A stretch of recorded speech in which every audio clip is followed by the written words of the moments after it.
Hi there, and welcome to the Everything Accordion podcast, a podcast where we dive deep into the world of the accordion, its music, its history, and the people who bring it to life.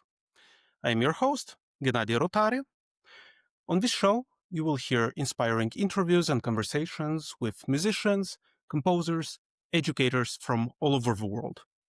Whether you're passionate about the accordion or are just curious to know more about this amazing instrument, you're in the right place. So make sure to subscribe, hit the notification bell. You can also support the podcast on Patreon, as well as join the Discord community or share these episodes with your friends. Before we dive into today's episode, make sure to subscribe, hit the notification bell so that you're informed and notified when a new episode comes out. Please review and rate the podcast wherever you're listening to it, whether it's on Spotify, Apple Podcasts, or whatever platform you're listening on. And this show is also available on YouTube as video. It is a pleasure for me to have you on this journey. Without further ado, let's jump into today's episode. Welcome to a new episode of the Everything Accordion podcast. Today we have a guest who is, I think, the first guest from the furthest corners of our earth. He is a musician, an educator, an improviser, a composer, as well as the president of the Accordion Society of Australia. And I'm really excited to get to know today Anthony Schulz on this episode together with you and talk about his work, talk about the accordion in Australia, something I know very little about. I've heard some things, but don't really know much about. So please welcome Anthony Schulz to the podcast. Anthony, thanks for being here. Thanks for having me on, Gennady. You know, you've been one of those accordionists who I was thinking and I was considering about inviting at some point on the podcast. And on Instagram and on different messages, I received many requests. Oh, please have Anthony Schulz. Please have Anthony Schulz. So I was like, okay, let's do this. You have no choice. Well, I was nudged towards anticipating the episode.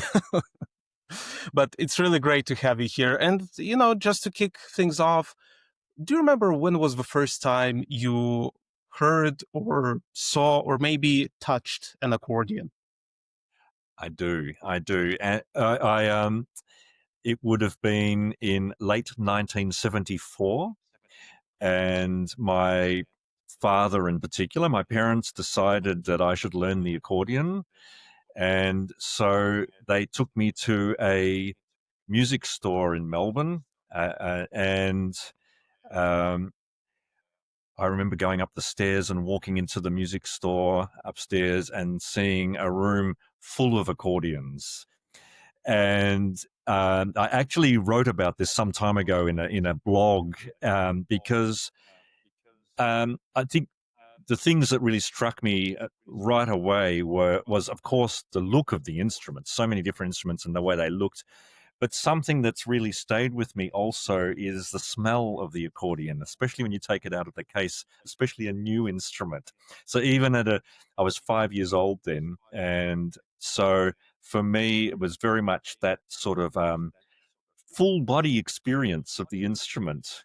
But I'd never heard one before. And so my parents organized for to purchase one, and then some months later I started having lessons.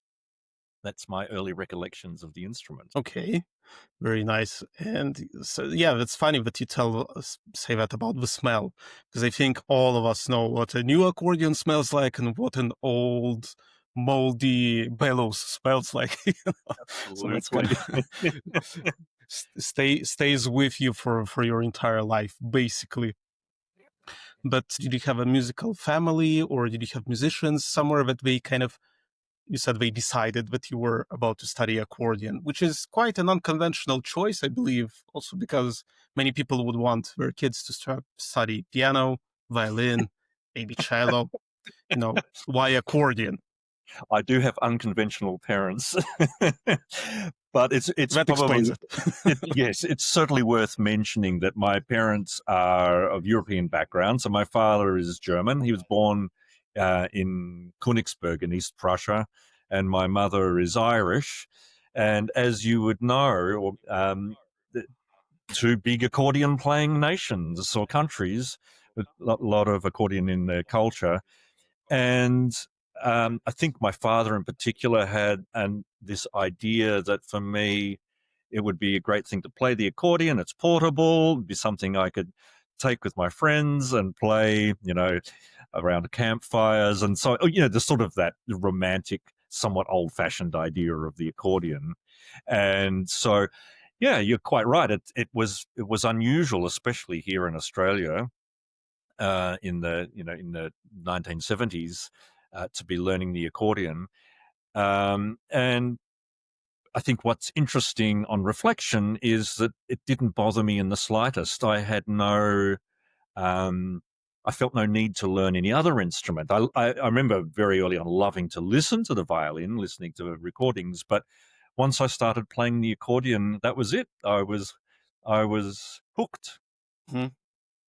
What was the accordion landscape like? Because, of course, knowing the roots of the instrument, of course, of the folk history, of the folk heritage of the Right. instrument, especially coming from parents who were German and Irish. And in those years, if we think about the first avant-garde, let's call them, pieces, original pieces written especially with the accordion sound and specificity in mind, uh, Yes. it's 1968, 1970s. So it was kind of starting slowly to grow in Europe. What was the landscape like in Australia at the time? Well, I think I mean, of course, I was very young, so I wasn't immediately aware of the landscape in the way that you're speaking of. But I think it's fair to say that it was mainly very traditional, quite conservative, and so for the first I don't know 6 years that I played, I really knew no other accordion players other than my teacher, and just working through the very popular Palmer Hughes books, and Mm-hmm. practicing, and just um, you know really just playing for myself, and continuing to develop. After I turned 12, I changed teachers, and this was an important sort of a um, point in my development, because the teacher I then went to had a music school that comprised mainly accordion students. And a number of the older students were already exploring more contemporary works. And so we were starting to get filtering through the repertoire, for example, that was being used as test pieces in the Coupe Mondiale, and so on and so forth. So we were starting to open up to the, more contemporary, I mean, they're probably still fairly old, but more contemporary ways of thinking about the accordion.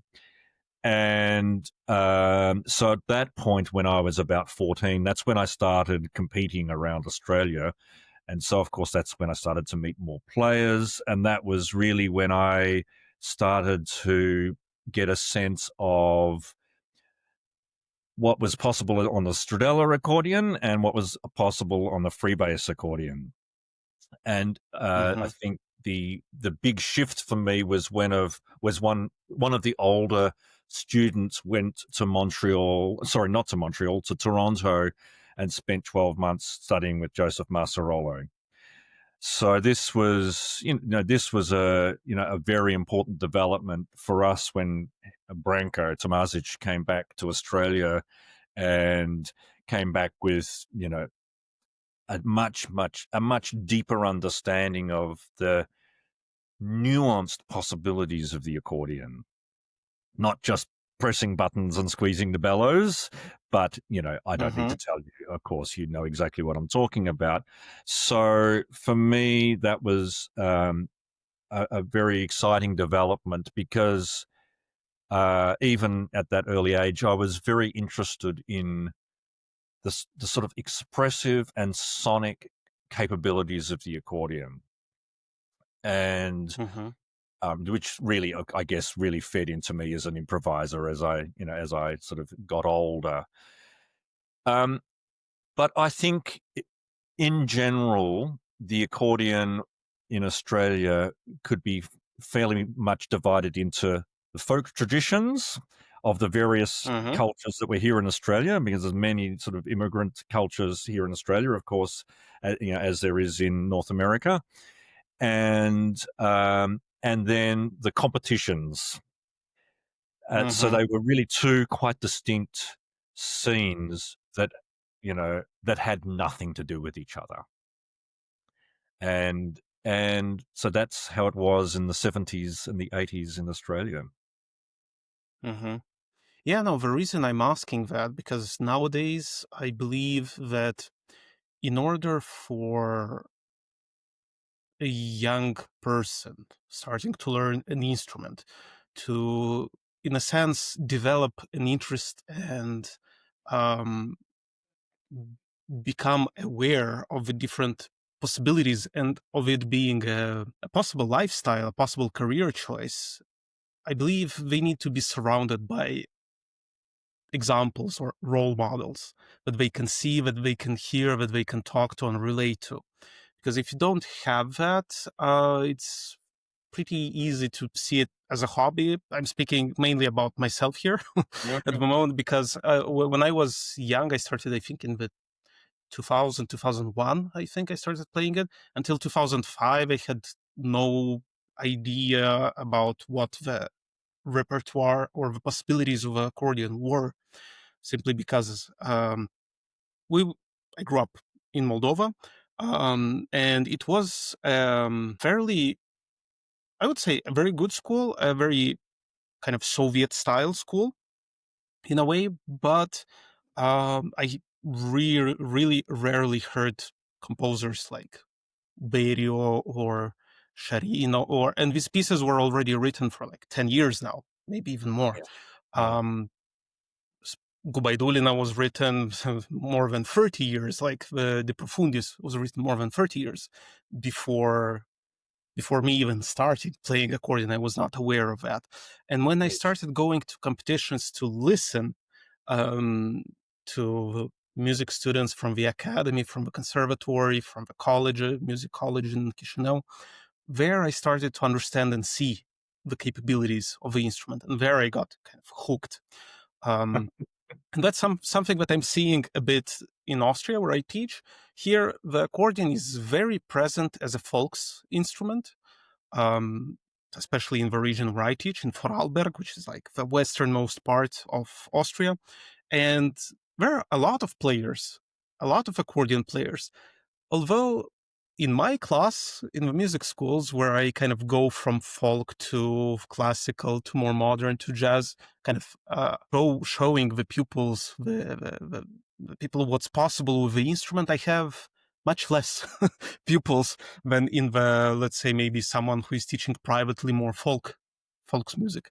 Yes. Um, so yeah, that's why I'm asking about what the landscape was. Do you think it's uh, how important do you think is that to have, you know, a community, or as you mentioned, being around maybe young people your age, or seeing someone who is older and hearing what is possible? So I think it's immensely important. And I think that of course, I mean, what you're talking to is in a way having a community of players that are able to facilitate both an exchange of ideas and also that opportunity to look forwards, which is what I was doing when I saw Branko Tomazic come back from Toronto. Was, of course, what I thought was, I want that.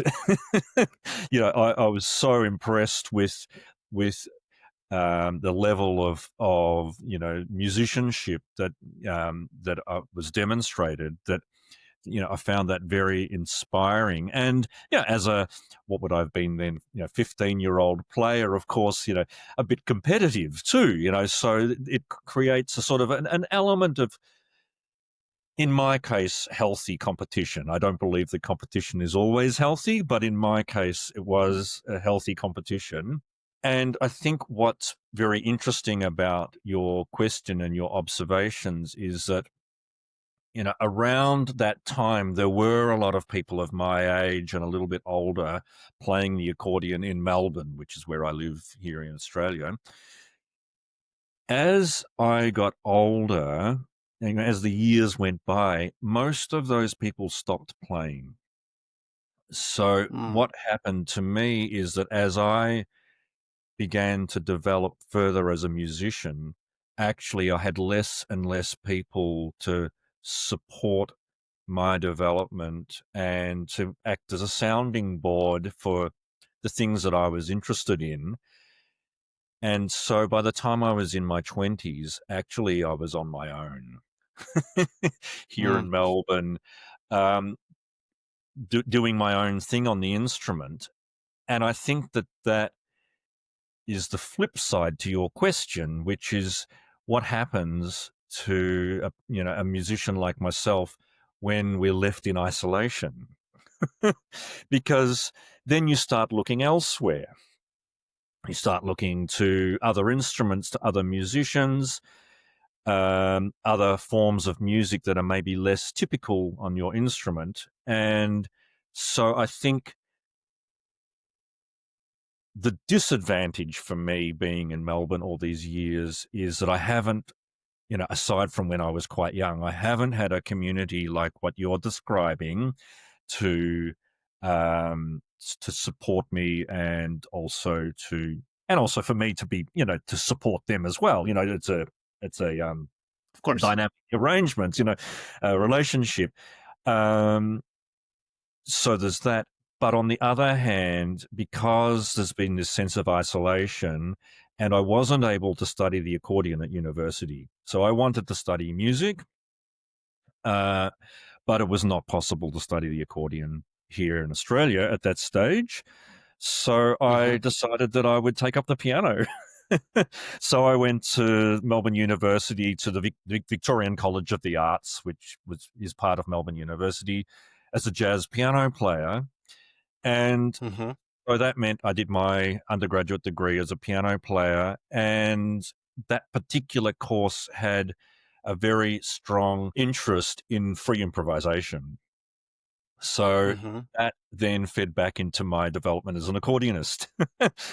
And so my question even to you, or my observation to you, is could that have happened somewhere else?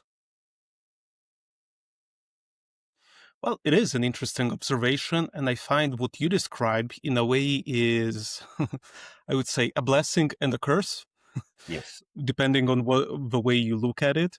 Because the flip side of having a community is that you kind of there's the risk of getting absorbed inside and not being open to other influences and to other musical ideas, to other musical ways. So in a way, yes, maybe you haven't had the chance to say develop in a canonical way as an accordionist like young That's right. students are doing today.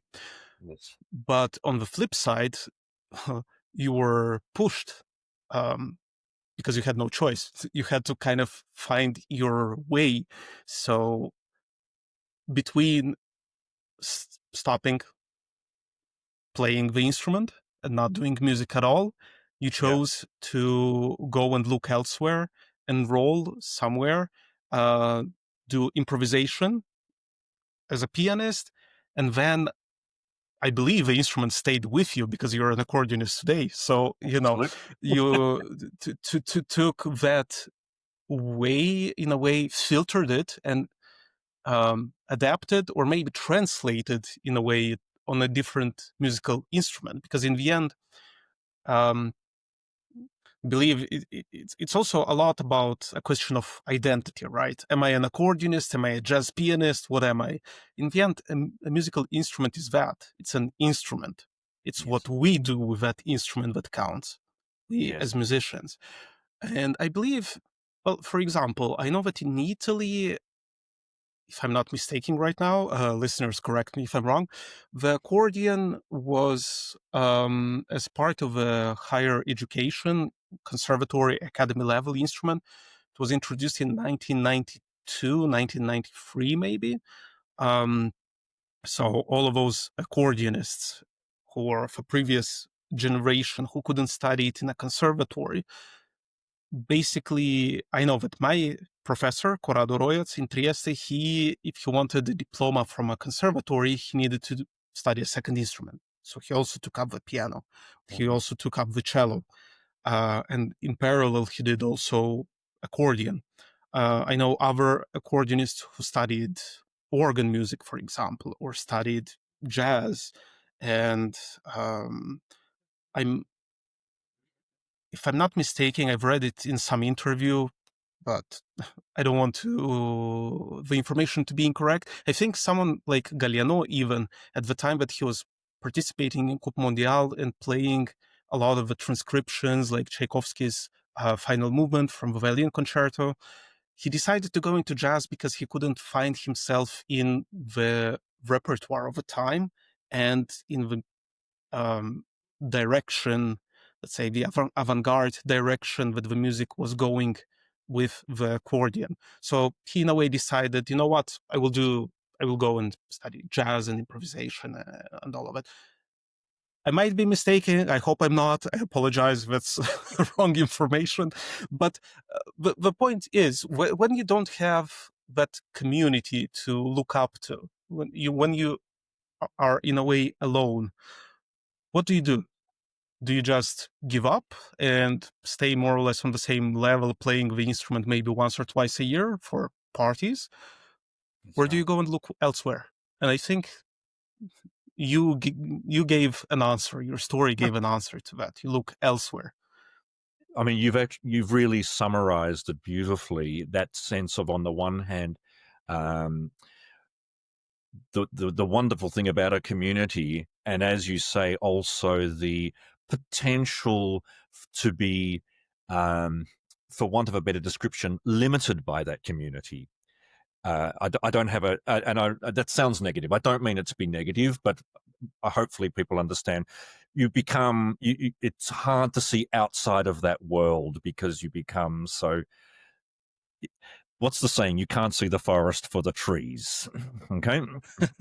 Absolutely. No, and you say limiting. It is in a way, not in a negative way, but if I made this small kind of observation, when you look at the biggest accordion competitions, for example, for accordionists, when you look at the repertoire played, very rarely will you see a new piece Mm, presented.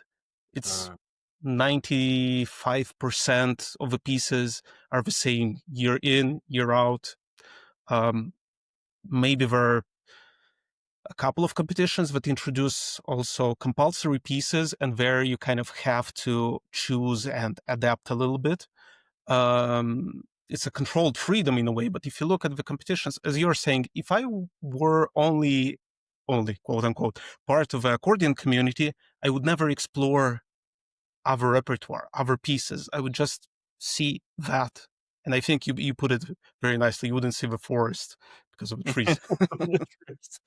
yeah, and then to um, what I've missed is that having competed, I don't remember exactly when I stopped, but let's say I competed, nationally until I was around 18 years old or something, somewhere around there.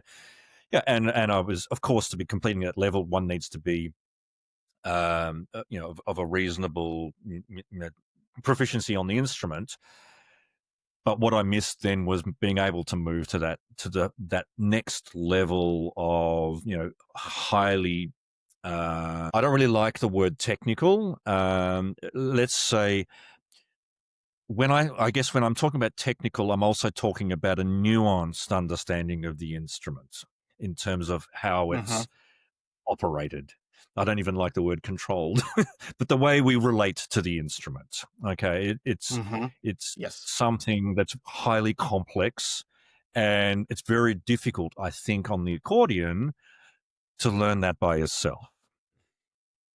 It really requires a high level of teaching. And so that's where I feel I missed having that community and that experience. But as we've been exploring by going to university, by going to the College of the Arts, as I moved towards graduation from my music degree, one of my colleagues decided to put together an ensemble for his final recital that comprised guitar, double bass, drums, vibraphone, and accordion. And Wow. so, Okay. yeah, playing all original compositions. And so this was an ensemble that then continued for the next 15 years. It was a band called Frock, F-R-O-C-K. Not as we got called in Germany sometimes, Frog. That is something else.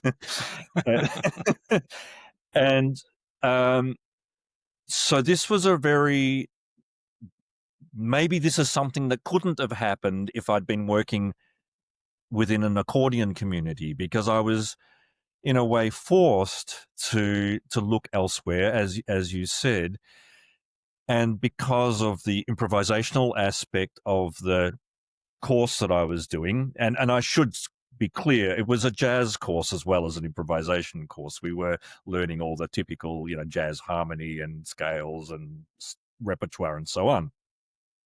But there was very much an interest in looking at free improvisation as well.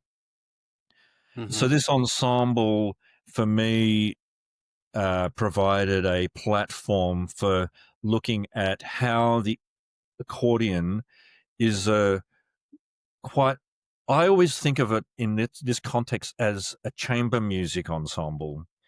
It has this capacity to not only function as a solo instrument, but to blend kind of across the instruments, especially instruments like vibraphone and electric guitar. And the accordion's almost like the glue between Yeah, these true. instruments.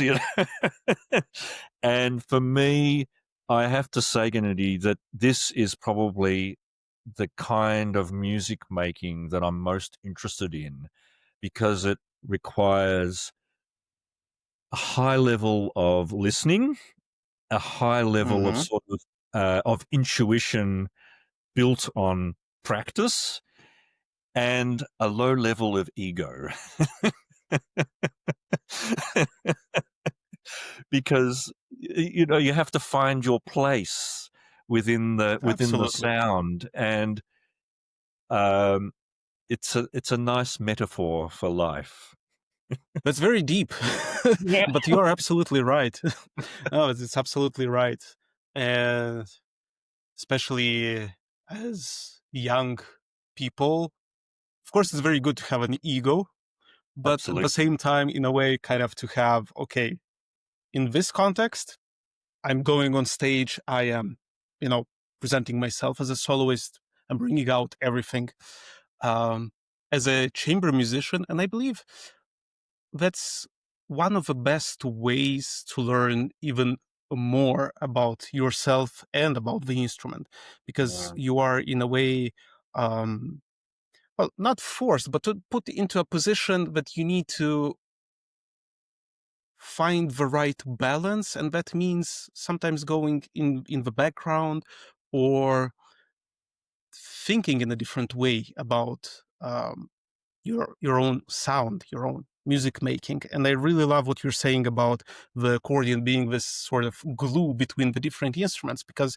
especially with instruments like electric guitar, for example, or with Mhm. percussion instruments, one might think it has nothing to do with the accordion, but sometimes the electrical sound that we can produce on the instrument Absolutely. um, is perfect for that kind of sound blend. And I believe if we were only focused on ourselves and on the accordion repertoire. That's something that we would never be aware of and we would never develop in a way. Yes. So chamber music is definitely one of the ways to, again, learn even more. On the one side, as you mentioned, of course, it's good to have someone who can guide you through all the technical possibilities of the instrument to um, level up your skills of playing the instrument. But at the same time, at one point, one needs to kind of distance themselves from that world and yeah, in a way, go on a journey by themselves. I imagine leaving your kind of your community and traveling, going on this journey for 1 year, just exploring and seeing what's possible. Yes. Again, a metaphor for finding ourselves, right, in life and in music. But Yes. yeah, absolutely, I agree. It's very interesting what you're saying, also because I find myself in what you're saying. I kind of started off by being and wanting to be part of a community. Perhaps my character is in such a way that I'm not a very kind of group person. I'm Uh-huh. very well off on my own. But sometimes I need that connection in that community. So yeah, it kind of speaks on why I'm living in the furthermost part of Austria, where there's almost no accordionists around. Well, I think that, So I mean, I think it maybe, well, I don't know if it goes without saying, but I suspect it does, that to be a musician requires one to be comfortable with with yourself, to be by yourself, because to spend, as many of us do, many hours a day developing whatever it is on our art, our craft, whatever you want to call it, you need to be comfortable with your own company. Um, but for me, all that, I suspect in the end, would come to nothing if it didn't mean that I was communicating that in some way. And it doesn't mean that I feel like I have to perform necessarily, although I do love performing, but it's then how I have grown as a musician and as a person, and how I then, in a way, re-enter the community, society. That's the interesting part, in a way. And one thing that's maybe might be of interest to you and your listeners is that once a month I meet with 3 or 4 other musicians, and it happens that they're all guitarists, but that wasn't by choice. And every mhm, month we meet, and we discuss all the musical and life things that are going on for us.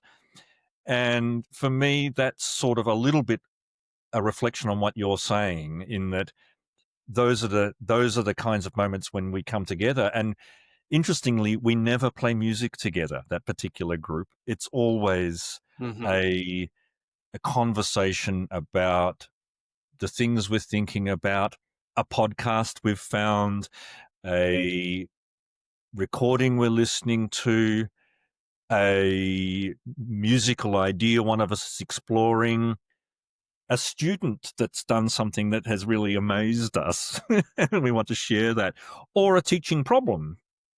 So mhm, there's so many aspects of this that are interesting. There's one thing that I actually wanted to come back to, because if I don't, mhm. I'll forget. Actually, two Absolutely. things. Uh, First of all, when we were talking earlier about chamber music and about the growth, or possible growth of a musician in that environment, um, sometimes one of the things I found interesting in that environment, and I felt like you were touching on this before for a moment, is the the capacity or the willingness to accept that the most virtuosic act is to not play. Have the capacity to make the choice that my best contribution in this moment is to play nothing. Mm-hmm. I Mm-hmm. guess I'm talking particularly about improvisation, obviously not a written work. That's another story. Um, although Yeah, maybe that would be weird if it's written. You're like, you know what? No, I'm staying out of this. I'm exercising my musical rights. uh, I just I think that's something that is worth mentioning in terms of improvised chamber music. But the other point I wanted to make, when we first started speaking, and you were talking about, one is a piano player, one is an accordionist, or one is a vocalist, or whatever. The thing that I've found very interesting, over the years that I've been playing is, on the one hand, I agree with you wholeheartedly that, and I think I heard you talking about this in a podcast recently when you're speaking to another accordionist, is that in the end, one is a musician as opposed to an accordionist or pianist. But the thing that I find has been of great interest to me is how the particular accordion that I play has formed who I am as a musician. And this comes back once again to the chamber music idea, because since the late 1990s, I've played a very old Giulietti Supercontinental accordion, which I don't know if you know these accordions, Kennedy. You know these 9-row instruments. I've heard about them. I believe it's the Bassetti system, right, in the freebase. That's basically for those accordionists who don't know about that. Of course, we have the chromatic freebase system, C-grif, B-grif, but there's also another system, the Bassetti system, that's basically the same as the bass rows, but it's going towards the outer rows. And I believe also the range is a little bit different, right? No. Maybe you can explain it better as me. Yes. No. So it is the typical chromatic system that you would know. So with it, how it is different to what many of your listeners would know is that what a converter accordion would, or most of your listeners would know, the converter freebase Stradella system. The systems are separate. So rather than having the Stradella and freebase systems, Right. one superimposed, these are separate. So I have the Stradella system, and then closer to the bellows is another 4 rows of freebase. Right. I got confused with the other system. Okay. I Yes. think you're thinking maybe of the Titano system, the Quint system, maybe. Exactly. I was thinking Yeah. about that. Yes. No, so this But is then, yeah. the more traditional. Well, I call it Bassetti or freebase system, but it's the C system in my case, and it just means that there's quite a large reach. Reaching here towards the camera, there's quite a large reach, which for me, as having trained as a piano player for some years, feels very natural, but I suspect for many accordionists, just feels like it's a lot to handle. My point to this is that Well, I mean, I have short fingers, so I believe it would be a little bit of a struggle for me to reach like that much inside.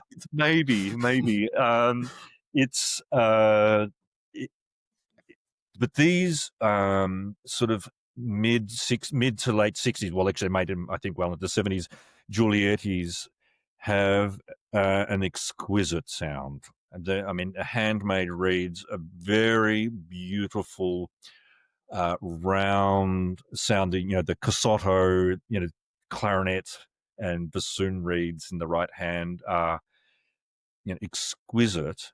And my point to this long discussion or point is that playing with other instruments, and especially as you were saying, when you think about the guitar as an electric instrument and the vibraphone also having such an interesting tone palette that it can draw from, having an accordion that is a very pure round sound is helpful.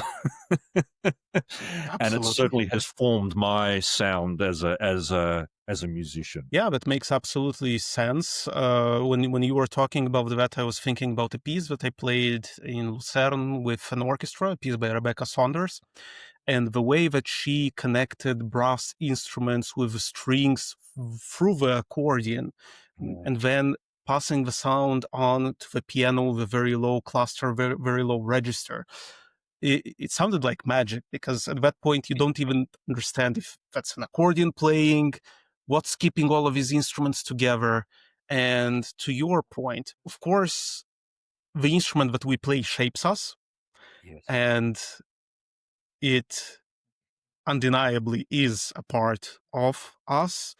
My issue is with the labeling of being this or being that. But there is no doubt that the instrument that we play shapes us. I remember talking to Claudio Constantini on this podcast, and his background is a classical pianist. But then he picked up the bandoneon, and he said that possibility of making crescendi, diminuendi on one note, it opened up even more possibilities for him. So much so that he also started writing a lot of music, because that kind of expanded his way of thinking and his way of expressing music for the two instruments. And yeah, it's absolutely there. I believe I was thinking, well, what instrument would I really love to play? And one of these is the cello, maybe because I love the sound. But when I pick up the accordion, it feels like home. It's the sound, the feel of it, the connection with the instrument to my body. That's yeah. I believe all the accordionists know what I'm talking about in this case. And one more interesting point that you said, it's such a marvelous thing that you have this group of people who you can share or talk to as a sort Mhm. of uh, mastermind in a way. You would meet and you would discuss um, anything and everything, from doubts to albums to, because the paradox of being a musician, I believe, is, on the one hand, as you're saying, it's we're a lot of the time by ourselves, practicing, honing our craft and our skills. On the other hand, we don't exist as musicians if we don't connect to audiences, right? Because what is a musician without an audience? You're just sitting in the room playing by yourself. And I don't mean that, all of us need to have this urge to go on stage to play. It's nice. It's a nice feeling. I also love performing. Yes. Mm, but at the same time, I love that time of being by myself and exploring the music that I'm learning. And sometimes it might feel in a way lonely, but then you connect with people, you find the people to connect with and to talk about these things. Um, Actually, on my um, community of the podcast and the Discord server of the podcast, um, I created a sub channel called Doubt Club. So basically, people could come there and express their doubts, what they're working on, whatever because it's normal to have doubts, but when you don't have anyone to talk to about whatever goes on in your mind, it might become much larger than it actually is. So I believe it's also an important thing to find a group of people, like-minded people that you enjoy talking to. Not that you need to call each other every single day, but meet once in a while, discuss things. That's marvelous. I think more people should do that. Not only musicians. No, no, I agree. I agree. I think that in my experience, not all musicians are comfortable expressing doubts. Often there is this culture of um, having a kind of a shell that is impenetrable, and To be honest, I don't find that very interesting at all. I'm much more interested in the the flawed and fragile human beings that we are. And for me, that's the things that attracts me the most when I listen to music. And when you mentioned before the person you interviewed who took up the bandoneon, or as a piano player, I think that the first time I heard Dino Saluzzi playing the bandoneon on a Ricky Lee Jones album, a, a jazz album, was probably one of those very early times when I musically heard what I'm talking about in terms of the fragility of sound and the fragility of music. And to hear Dino Saluzzi uh, improvising on playing lines through, a song such as "My One and Only Love," is, for me, was a transformative experience, actually. And Hmm. I think it's the thing I chase the most as a musician. Absolutely. Yeah. And, from your early beginnings as an accordionist, as a musician, and then going into improvisation, um, I believe there's a lot there to talk about, and we can talk about your life path really a long time.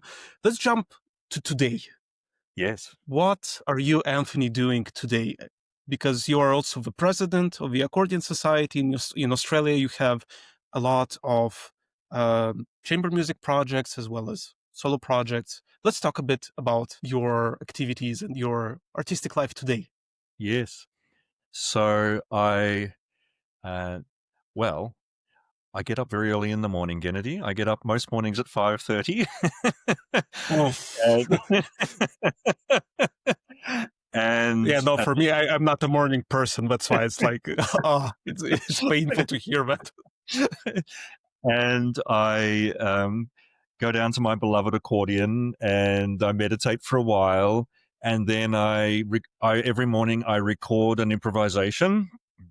So that's the start of every practice. Is anything from from 10 minutes to half an hour of an improvisation, and then some technical work. I am answering your question, but in a roundabout sort of way. And then this morning I started or I worked through some repertoire for a tango trio that I've recently started performing with, which is with a pianist and a viola player, and it's a quite authentic tango trio called Tango Hmm. Mundo. And Guillermo Anad is the viola player who has some really wonderful direct links back to Astor Piazzolla and his family and his musicians he learnt from, a violinist who worked with Piazzolla for many years. So for me to be playing in a trio like that with somebody who has so much authority over the music is a wonderful thing. So that's one of my projects.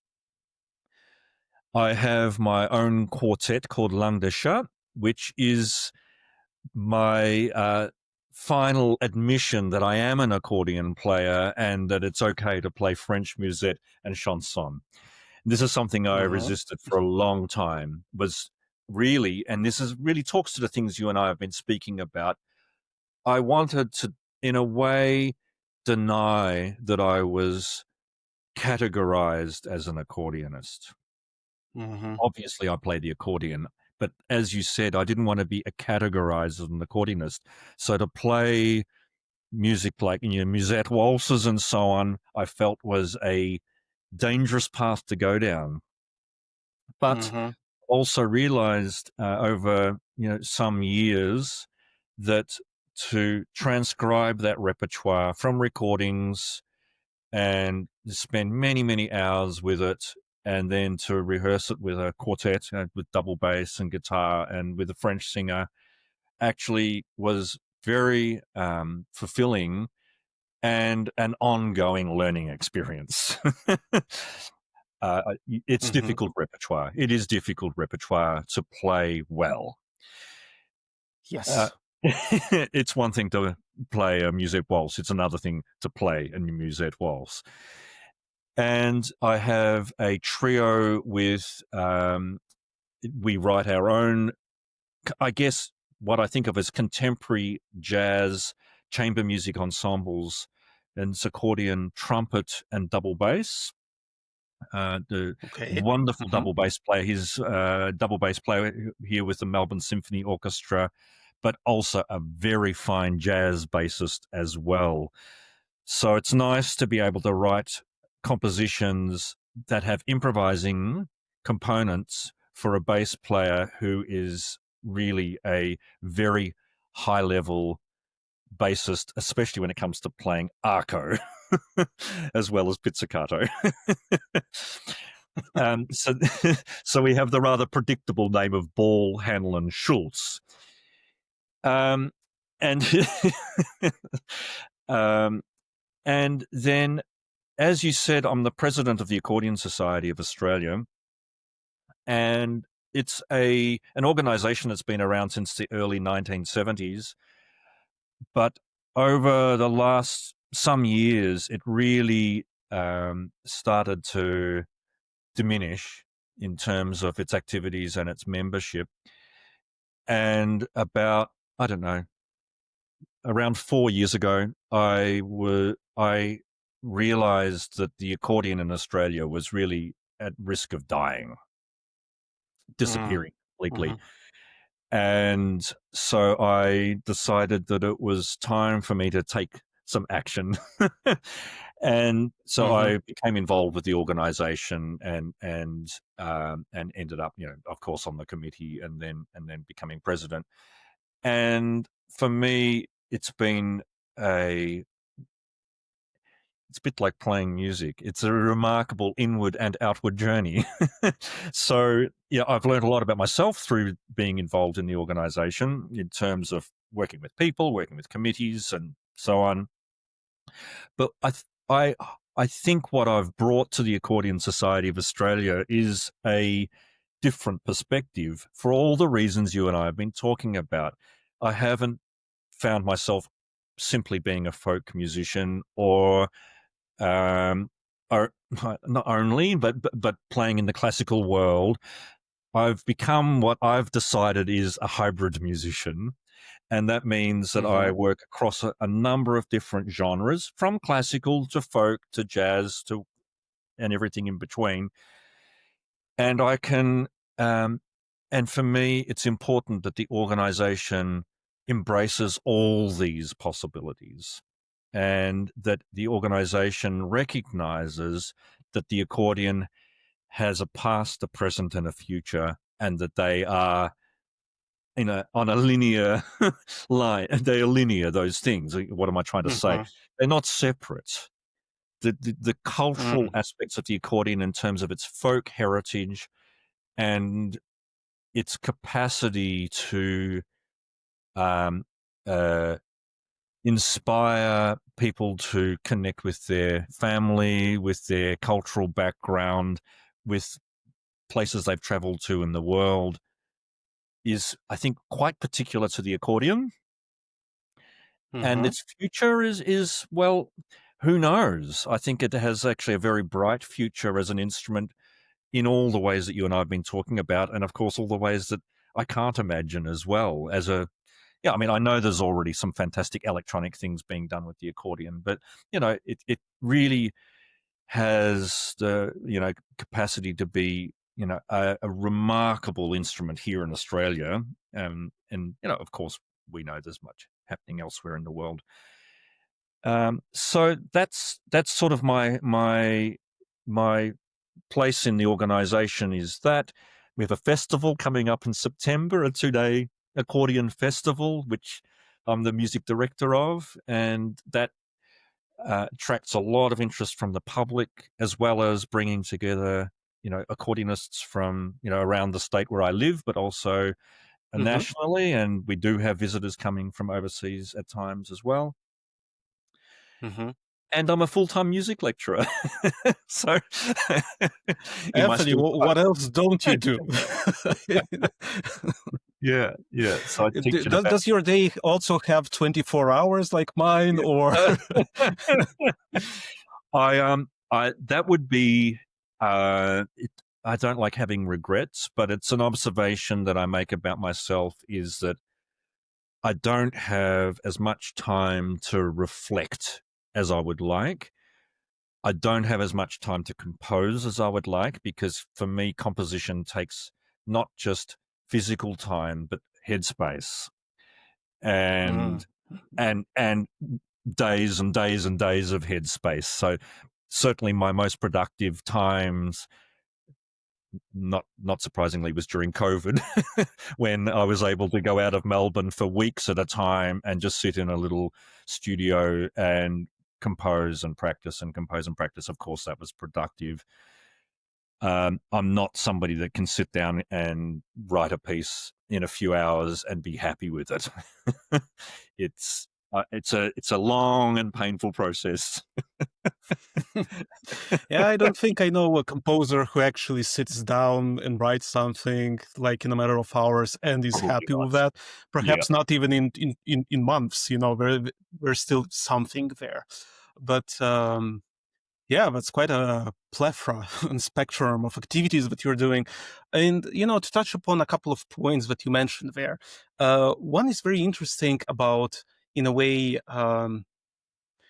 not negating your heritage or your um, origin as an accordionist, but I believe that there was at a time a sort of a push, a sort of a movement to break away from their tradition entirely and be okay. Accordionist means you play polkas, musettes, and waltzes. That's out.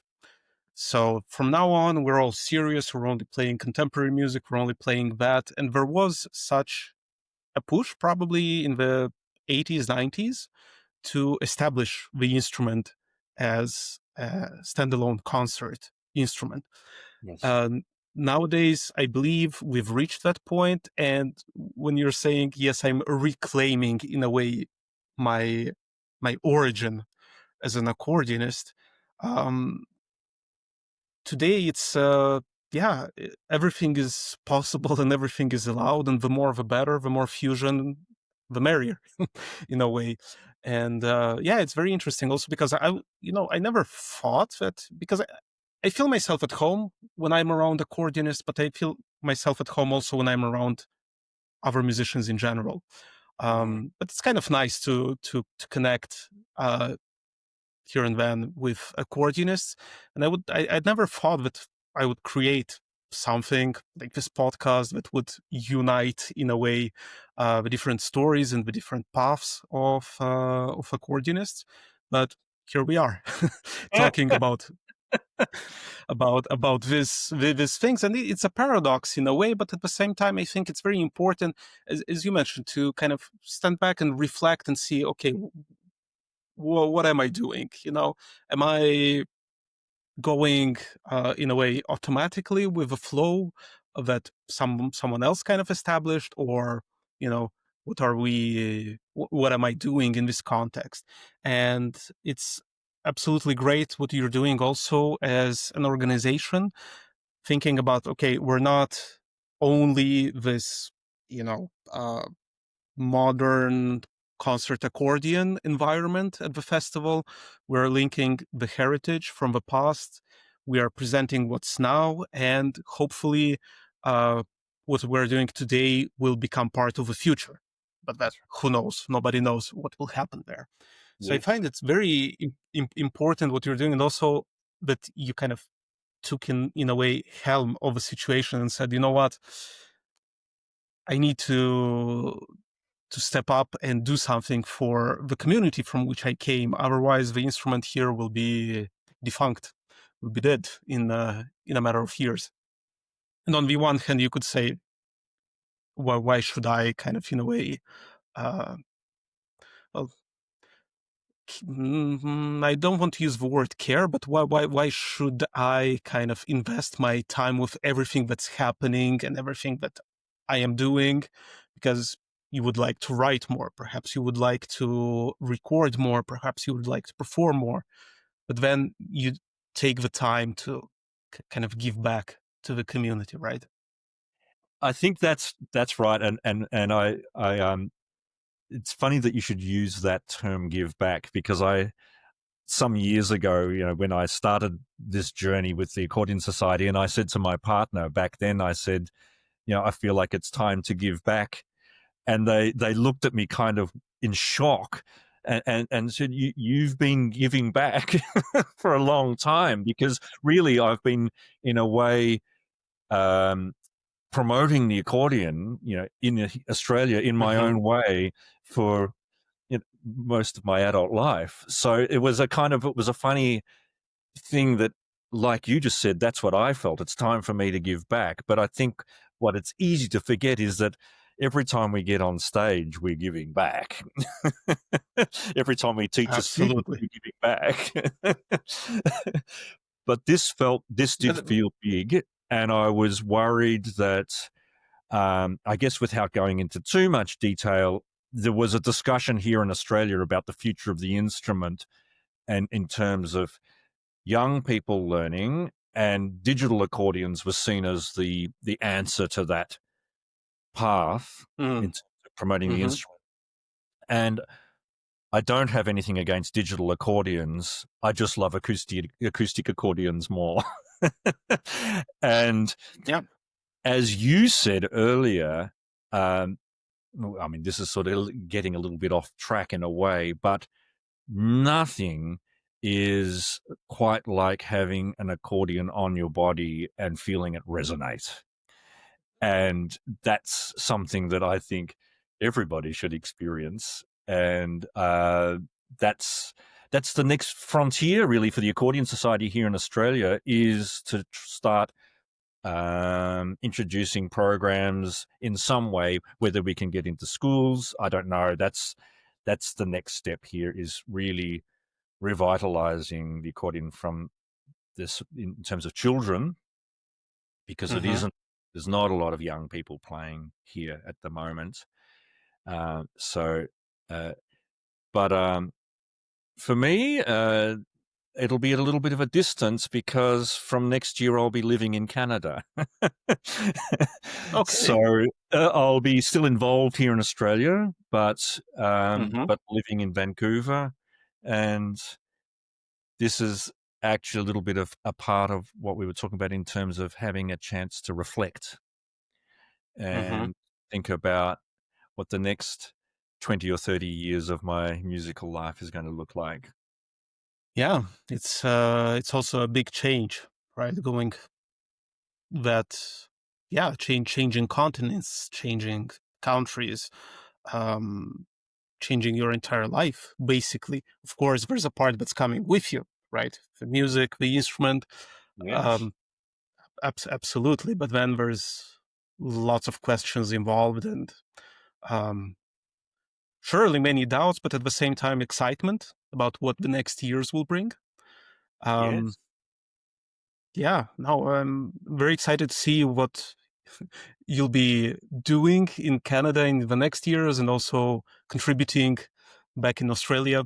Absolutely. Um, Anthony, it has been marvelous talking to you. I think we can talk for hours. Maybe we will have a chat once you're settled in Canada, so That we would can be fantastic. reflect. Yes.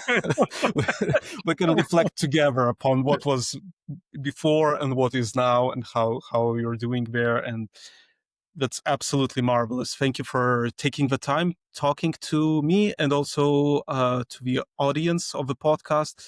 Anthony, where can people find you? Where can they listen to your music? Where can they know more about you? Yes, so they can come to my website, which is Anthony Schulz Music, music.com. And of course, like everybody, I'm on Facebook and Instagram and so on. On my website are links to recordings. And if people are interested, of course, they can write to me. There's email contact there as well. Amazing. I will link all of his links in the description of the episode. So listeners, connect with Anthony, go to his website, read more about him. If you have any questions, if you have any sort of ideas or topics you would like to discuss with him, feel free to connect with him online. And Anthony, thank you again very, very much for this super inspiring conversation, and best of luck with your future endeavors and with the festival. Thank you very much, Kennedy. It's been my pleasure. Thank you for having me on. Thank you so much for listening to this episode of the Everything Accordion podcast.